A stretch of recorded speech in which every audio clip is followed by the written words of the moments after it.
संभल से लेकर संगम तक वक्फ के दावेदार वक्फ की जमीन होने का दावा कर रहे हैं। कभी संभल की सत्यव्रत पुलिस चौकी पर वक्फ की जमीन होने का दावा किया जाता है, तो कभी कुंभ की 54 बीघा जमीन पर यह दावा ठोका जा रहा है। जिसके बाद अब सीएम योगी फायर मोड में आ गए। उन्होंने भी अल्टीमेटम दे दिया है कि भाई अब एक एक इंच जमीन का हिसाब होगा, एक एक इंच जमीन की जांच की जाएगी। संसद में तो ये मामला रुक गया है, जेपीसी के पास ये मामला चला गया है, जिसके बाद कहा जा सकता है कि भाई मोदी वर्सेस वक्फ तो जब होगा तब होगा, लेकिन योगी वर्सेस वक्फ की जंग अब छिड़ चुकी है। क्यों सर? बिल्कुल ठीक कह रहे हो निकिता आप, क्योंकि आप देखो जब से वक्फ बोर्ड के कई लोगों ने कहा कि जी हमने तो महाकुंभ में इतने बीघा जमीन हमने दे दी, तो भाई तब से बेहद गुस्से में हैं योगी आदित्यनाथ। एक तो उन्होंने जो संभल में हुआ, चूंकि ओवैसी ने बताया कि जी ये पूरा वक्फ की प्रॉपर्टी है, ओवैसी साहब ने पेपर बकायदा दिखाए, मालिक के नाम बताए, तो उत्तर प्रदेश की सरकार ने कहा कि चलिए मालिकों से मुलाकात कर लेते हैं, बुलाइए उनको, जरा मालिकों से पेपर देख लेते हैं कि भाई आप लोग इतने बड़े नवाब हैं, आप एकदम मुगलों के खानदान से आ रहे हैं कि सब जगह जमीन दान किए जा रहे हैं, तो जरा देख लेते हैं। बुलाया उनको, तो जो जमीन का मालिक है उन्होंने ही इनकार कर दिया उस वो बाइट, मुझे लगता है निकता एक बार सुनना चाहिए दर्शकों को। बिल्कुल। ये मामला ये था कि हमारी जमीन नहीं है, हमारे बुजुर्ग करके देखने करते थे उसकी, अब हमें पता चला तो सब लोग सरकारी जमीन है, हमें कोई एतराज नहीं है, बहुत अच्छी बात है चौकी में और बड़ी खुशी की बात है। तो ये कौन सी जमीन की बात कर रहे हैं जिस पर सामने है जी? तो जामा मस्जिद की जो जमीन है वो आप लोग का था? नहीं, हमारा नहीं सर, वो तो हमें हमारे बुजुर्ग जो थे उसकी देख रेख करते थे, हमें क्या पता। अब जब पता चला हमें कि हमारी नहीं है तो सर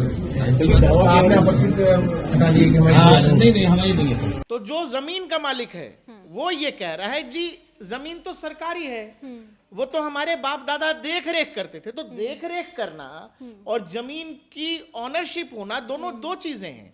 वो योगी आदित्यनाथ की सरकार ने बता दिया कि वक्फ की कोई प्रॉपर्टी नहीं है, वहां से मामला तूल पकड़ता देख फिर एक दिन बाद एक मौलाना साहब कहते हैं जी वक्फ ने जो है महाकुंभ में इतने बीघा जमीन दान कर 54 बीघा जमीन। योगी आदित्यनाथ ने अभी 2 दिन पहले, और जिस समय हम लोग ये वीडियो रिकॉर्ड कर रहे हैं उससे कुछ मिनट पहले, एक निजी चैनल के इंटरव्यू में फिर कह दिया है एक एक इंच जमीन वक्फ का जिस पर दावा है, अगर वो सरकारी जमीन है, किसी की निजी संपत्ति है, कोई सार्वजनिक संपत्ति है और हिंदू धार्मिक स्थलों पर अगर दावा है, तो एक एक इंच का हिसाब लेंगे। आपके कह देने से कि जी वो हमारा है, ये भी हमारा है, वो भी हमारा है, ये सब हमारा है, ऐसा नहीं चलेगा। चाहे देश के बाकी राज्यों में आप जो व्यवस्था चला रहे हैं अब तक, उससे सीधे कन्फ्रंटेशन के मूड में है योगी आदित्यनाथ।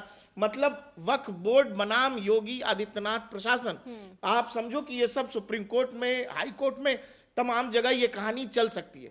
योगी जी ने साफ साफ कहा है एक निजी चैनल के इंटरव्यू में कि भाई आप आते हो सदियों से, तब से हो रहा है कुंभ जब से सनातन की परंपरा है, और वो उसी इलाके में, उसी संगम के इलाके में उतने दूर में कुंभ का आयोजन होता है, और आप कोई आके रैंडम आदमी कह देता है कि जी हमने दान दे दिया, तो दान ऐसे नहीं होता है। तो आप हमको मत बताओ। तो अब जो तुम कह रहे हो कि ये भी हमारा है, वो भी हमारा है, पूरे देश में जो आप कर रहे हो वो उत्तर प्रदेश में नहीं करने दिया जाएगा, कायदा जांच की जाएगी। अब सिंपल वही होगा। और वक्फ बोर्ड से जुड़े लोग, तमाम बड़े बड़े मौलाना कह चुके हैं जी जमीन का तो दान हो जाता है, बहुत सारी ऐसी जमीनें हैं जिनका पेपर नहीं है। मतलब ये कि वक्फ की का क्या नियम है, वक्फ ने दावा ठोक दिया तो वो उसका हो गया। और इसमें बहुत सारे, मतलब लाखों केसेस पेंडिंग हैं जहां आम लोग और वक्फ के बीच विवाद है कि किसी व्यक्ति की जमीन, किसी के घर, किसी स्कूल, किसी धार्मिक स्थल पर वक्फ का दावा है। लेकिन चूंकि कानून ऐसा है कि वक्फ ने जिसको कह दिया, वक्फ ने जो कह दिया, वक्फ ने जहां अपना बोर्ड लगा दिया, वो जमीन वक्फ बोर्ड की है, उस पर कहीं कोई कहानी नहीं है और कोई लड़ाई नहीं होती उस पर, न्यायालयों में भी कोई सुनवाई नहीं है। कहीं ना कहीं उसी चीज का कहीं फायदा उठाया जा रहा है कि कुंभ में भी 54 बीघा जमीन। हाँ, मतलब कहने की बात है ना, लेकिन आपको ये समझना पड़ेगा कि मैंने क्या कहा कि आपको ये लगता है कि आप योगी आदित्यनाथ की प्रशासन में कुछ कहेंगे, करके निकल जाएंगे, नहीं होगा ऐसा। आप संभल की घटना देखो, संभल में जो पत्थरबाजी की घटना थी, लोगों को लगा होगा कि ये तो पत्थरबाजी हो गई, बात खत्म हो गई। लेकिन वो पत्थरबाजी की घटना कहां तक चली गई, कहां तक वो एक्सटेंड हो गया।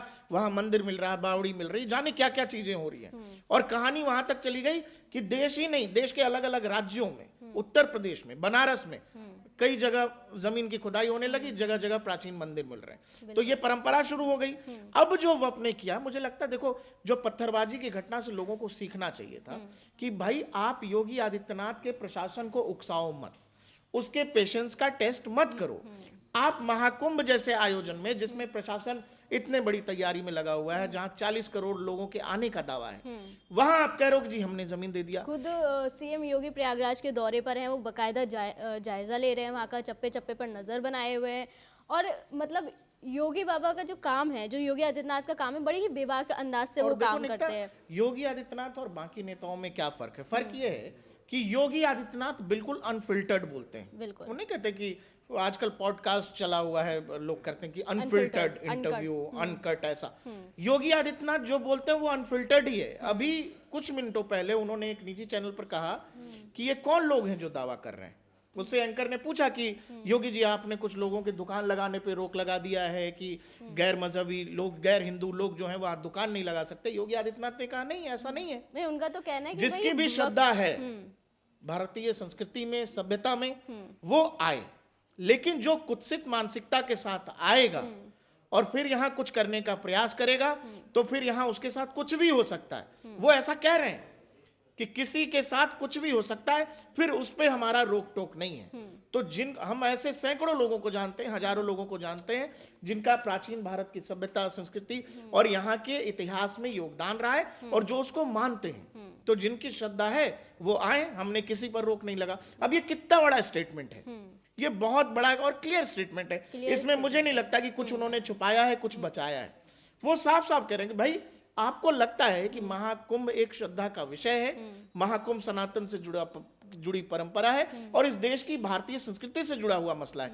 40 करोड़ लोग, मतलब रशिया की आबादी से ज्यादा, अमेरिका की जितनी आबादी है उतने लोग। भारत दिखा रहा है दुनिया को कि एक जगह, एक शहर में कैसे पूरा भारत एकत्रित होकर अपनी सामूहिकता का प्रयास कर रहा है या दुनिया को संदेश दे रहा है। आप ऐसे में योगी आदित्यनाथ को वक्फ बोर्ड बार बार चैलेंज कर रहा है, तो उत्तर प्रदेश में तो मामला बिल्कुल वो है। और मुझे ये लग रहा है कि ये रुकेगा नहीं, निकता, ये एस्केलेट होगा यहाँ से। और योगी आदित्यनाथ कह रहे हैं इतनी आसानी से तो थमने वाला है नहीं। आदित्यनाथ ने कहा है कि भाई 1325 के आसपास उन्होंने कुछ प्रॉपर्टीज का नाम लिया है। इतनी संपत्तियां हैं जिस पर वक्फ के दावे हैं या वहां बोर्ड लगे हुए हैं। बोर्ड से काम नहीं चलेगा। जिसने जमीन दान में दी है उसको बुला के लाओ, कोई जिंदा है तो लेके आओ, नहीं तो उसके परिवार का कोई है तो उसको लेकर के आओ।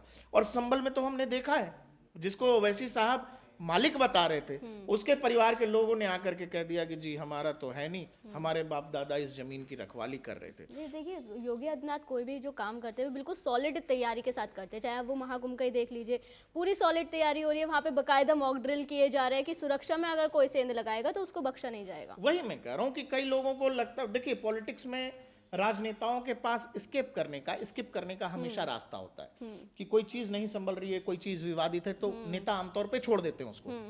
योगी आदित्यनाथ के सामने अगर आप विवाद खड़ा करने की कोशिश करेंगे और आपको लगता है कि आप करके निकल जाएंगे, ऐसा नहीं होने दिया जाएगा। यहाँ का तो पूरा पोस्टमार्टम हो जाएगा भाई साहब। आपको फिर बताना पड़ेगा लास्ट में वही जो हमने संभल में देखा कि नहीं जी हमारे पिताजी भी नहीं थे, हमारे दादाजी देख रेख करते थे। उनका तो कहना है ये वक्फ बोर्ड है कि भाई भू माफिया का बोर्ड। हाँ, ये बड़ी बात है। आप बताओ, वक्फ बोर्ड की लड़ाई इस देश में बहुत सारी पॉलिटिकल पार्टियां जेपीसी में लड़ रही हैं। योगी आदित्यनाथ साफ साफ कह रहे हैं कि ये तो लैंड ग्रैबिंग मशीनरी है, जो कहीं भी बोर्ड लगा देती है, किसी को भी नोटिस भेज देती है और उसके बाद उसको लगता है कि वो जमीन, वो इलाका उसका हो गया। तो उत्तर प्रदेश में, उत्तर प्रदेश की सरकार का जो मिजाज है योगी आदित्यनाथ, तो मुझे ये लग रहा है निकिता की 2027 का चुनाव उत्तर प्रदेश में, संभल तो निश्चित तौर पर, और जो वक्फ बोर्ड की कहानी है, जो उत्तर प्रदेश में जो प्रशासन ने जो स्टांस लिया है वक्फ बोर्ड के खिलाफ, ये सब कुछ 2027 तक खिंचने वाला है और निश्चित तौर पर इन चीजों का प्रभाव उत्तर प्रदेश विधानसभा चुनाव मतलब 2027 तक संभल, काशी, मथुरा के बाद अब वक्फ भी एक बड़ा मुद्दा बनने वाला है। तो वही देखना होगा कि अब वक्फ बोर्ड की कितनी जमीनें वैध निकलती है, कितनी अवैध निकलती है, ये मुद्दा कितना आगे तक जाता है और ये जंग कौन जीतता है। अभी के लिए इतना ही। आप देखते रहे GNP इंडिया। नमस्कार।